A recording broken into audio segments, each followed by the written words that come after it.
to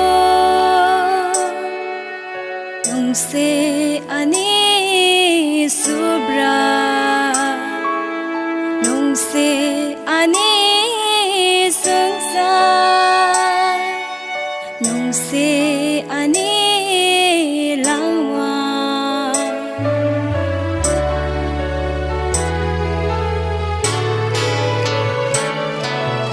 nung se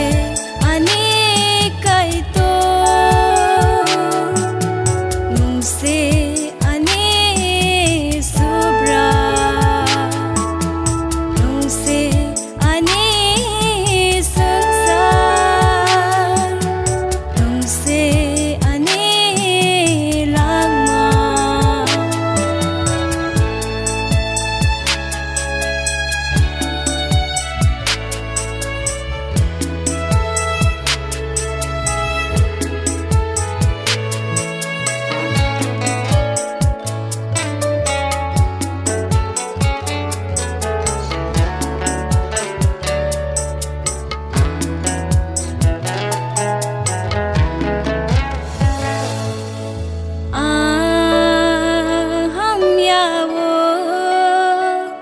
lai furu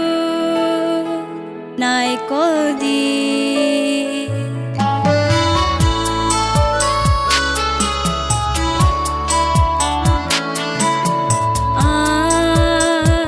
ham yawo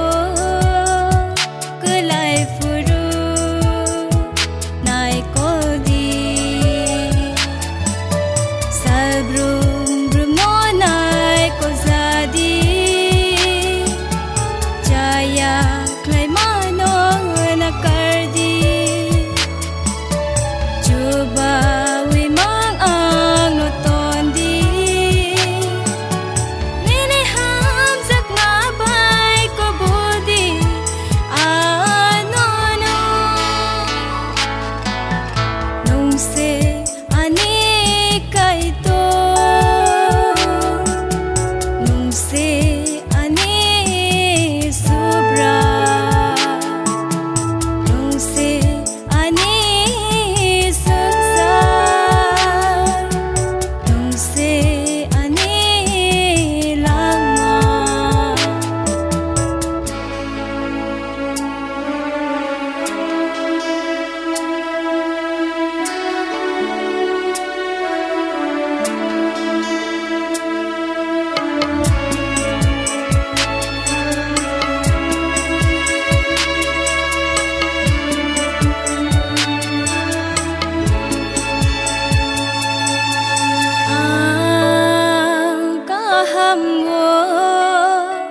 kulai frubo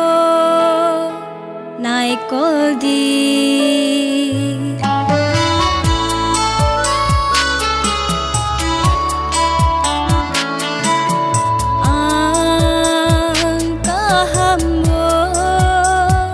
kulai frubo nai koldi ano nai klai mang no to